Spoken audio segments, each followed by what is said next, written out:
Assalamualaikum warahmatullahi wabarakatuh. Alhamdulillah, alhamdulillahilladzi ja'alana musliminal mu'minin. Ashhadu an la ilaha illallah wahdahu la syarikalah wa ashhadu anna Muhammadan abduhu wa rasuluh.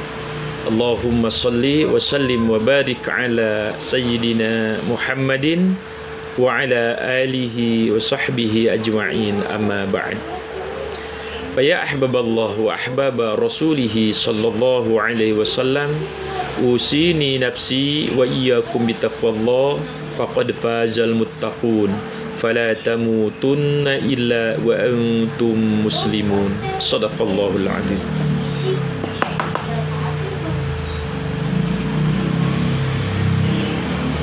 Pemirsa yang dirahmati Allah Subhanahu wa taala, shaimun wa shaimat rahimakumullah. Bersyukur kepada Allah, kita masih diberi limpahan rahmat nikmat, di antaranya nikmat panjang umur, sehat wal afiyah, sehingga pada saat ini kita masih dapat mengikuti saum Ramadan. Semoga Allah jadikan saum kita saum yang membawa keberkahan dan rahmat Allah dan ridha Allah, sehingga berjumpa nanti di surganya Allah Subhanahu wa ta'ala. Jamaah shaimun wa shaimat rahimani wa rahimakumullah, dimanapun berada. Insyaallah ngabuburit pada sore hari ini kita akan mencoba membahas tentang keutamaan sabar. Ya. Apa sih sabar itu? Dan bagaimana kita untuk melakukan sabar? Jamaah yang dirahmati Allah, sabar itu adalah salah satu akhlak yang mahmudah, yang terpuji, dan dianjurkan oleh Nabi Sallallahu Alaihi Wasallam, dan dicontohkan sekaligus oleh Nabi Sallallahu Alaihi Wasallam. Di dalam aspek hidup dan kehidupan hendaklah ada akhlak sabar. Salah satunya sabar itu sanggup berikhtiar, itu sabar. Setelah ikhtiar kerja keras, kita menunggu hasil. Nah, itu yang dikatakan sabar. Jadi bukan kita menunggu dan menunggu tanpa ikhtiar. Itu bukan sabar namanya. Ya, jadi sabar itu setelah kita ikhtiar, kerja keras, kerja tuntas, kerja ikhlas, baru kita menunggu hasil. Itu yang dimaksud dengan sabar. Jamaah yang dirahmati Allah Subhanahu wa ta'ala, lalu sabar tidak cukup sampai di situ. Hendaklah kita melakukan aktivitas ibadah kepada Allah yang diakhiri dengan doa. Maka Allah Subhanahu wa ta'ala berfirman di dalam Al-Quran surah Al-Baqarah ayat 153, A'udzu billahi minasyaitonir rajim. Ya ayyuhalladzina amanu ista'inu bis-sabri was-shalah. Innallaha ma'as sabirin. Di dalam tafsirnya, ya ayyuhalladzina amanu, kata Allah, wahai orang-orang yang sudah punya iman, pertahankan, kata Allah. Dan di dalamnya harus ikhtiar. Apa ikhtiarnya? Ista'inu, selalu memohon pertolongan kepada Allah Subhanahu wa ta'ala dalam segala aspek, apapun kerja, ikhtiar rezeki, akan menimba ilmu. Jadi harus ista'inu, mohon pertolongan kepada Allah, ya. Lalu bisobri. Nah, ini kalimat bisobri, dengan sabar. Artinya setelah kita doa, setelah kita ikhtiar, tidak tergesa-gesa. Ya Allah, kenapa doa sudah dilakukan, ikhtiar sudah kerja keras, tapi kehidupanku, tapi keadaanku masih begini-begini saja. Ingat, ya ayyuhalladzina amanu, kalimat awal dalam Quran. Kalau orang yang sudah punya iman, kalau orang yang sudah melekat imannya di hati, maka hasil usahanya tentu adalah wajib kita ikhtiarnya, kasabnya, kerja kerasnya. Adapun hasil Allah yang akan memberinya. Sabar kita di situ bisobri. Lalu tidak cukup kita sabar saja. Wassalah, lakukan sholat. Karena di sholat itu dalam fikih dikatakan as-sholatu ad-du'a'u. Sholat itu adalah doa.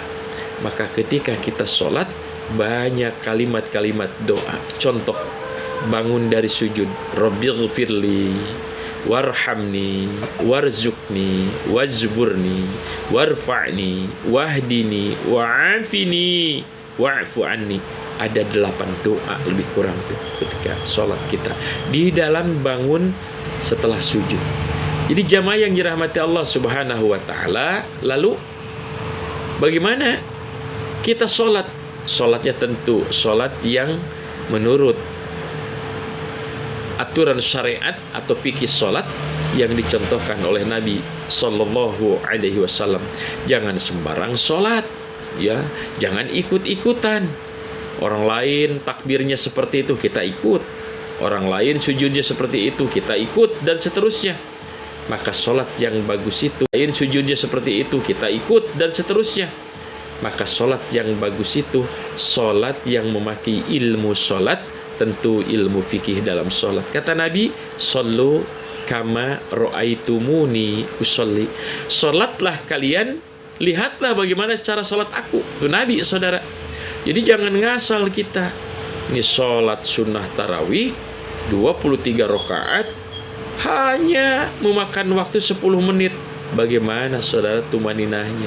Bagaimana saudara membaca ayat Al-Quran, tasbih dan sebagainya, doa-doa di dalam gerakan-gerakan sholat? Na'udzubillah. Jadi harus memakai ilmu fikih sholat, ya, tartib kita dalam sholat itu, tumakninah dalam sholat itu, bacaannya fasih dan seterusnya, tahu gerakan makna sholat, tahu kiroat bacaan yang dibaca oleh kita. Maka akan terjadi di dalam sholat kita adalah sholat yang khusyuk, yang diterima oleh Allah Subhanahu wa ta'ala. Jamaah yang dirahmati Allah Subhanahu wa ta'ala, lalu bagaimana tuh keutamaan orang yang sabar? Innallaha ma'as sabirin. Orang yang sabar itu selalu di backup, selalu ditolong, selalu dilindungi oleh Allah Subhanahu wa ta'ala. Innallaha ma'as sabirin. Sesungguhnya Allah Subhanahu wa ta'ala selalu bersama dengan orang-orang yang sabar. Shaimun wa shaimat rahimakumullah.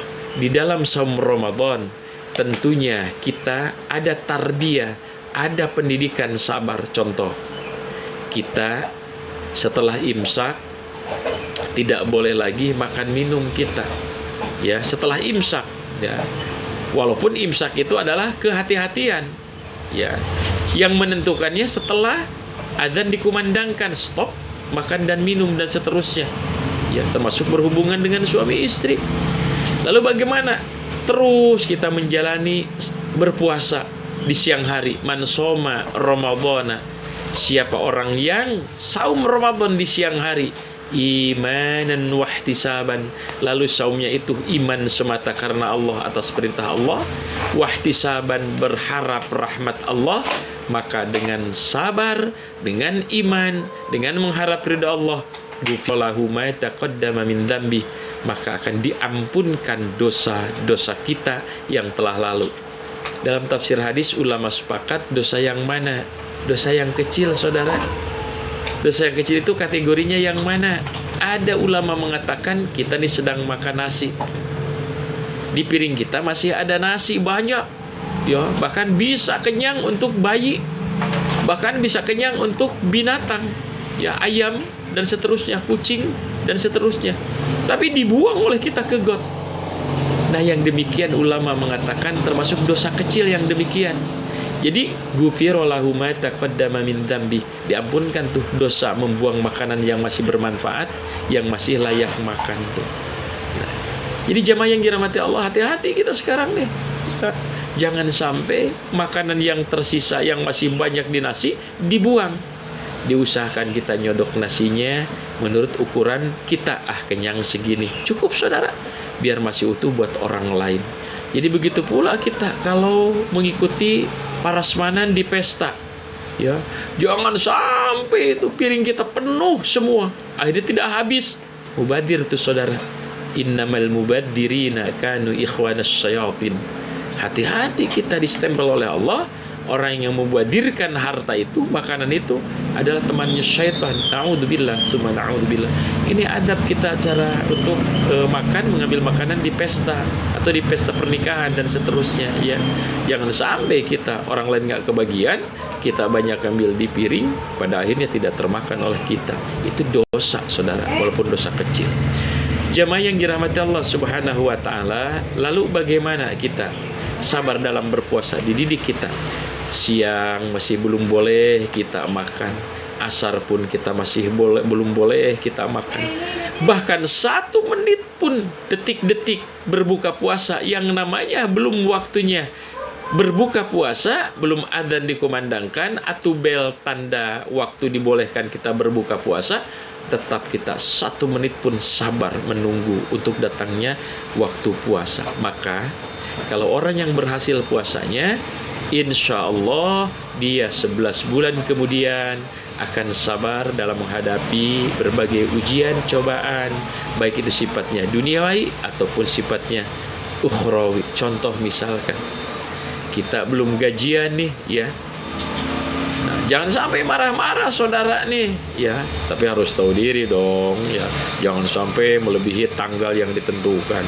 Kalaupun ada tanggal yang ditentukan melebihi batas, ada informasi supaya tidak terjadi fitnah di antara kita. Artinya jangan ada dusta di antara kita. Mudah-mudahan jamaah yang dirahmati Allah Subhanahu wa taala, kita setelah Ramadan ini bisa menjalani sifat sabar, sebab orang yang sabar itu innallaha ma'as sabirin, selalu dilindungi, selalu dijaga, selalu dirahmati oleh Allah Subhanahu wa taala. Demikian yang dapat Al-Fakir sampaikan. Wassalamualaikum warahmatullahi wabarakatuh.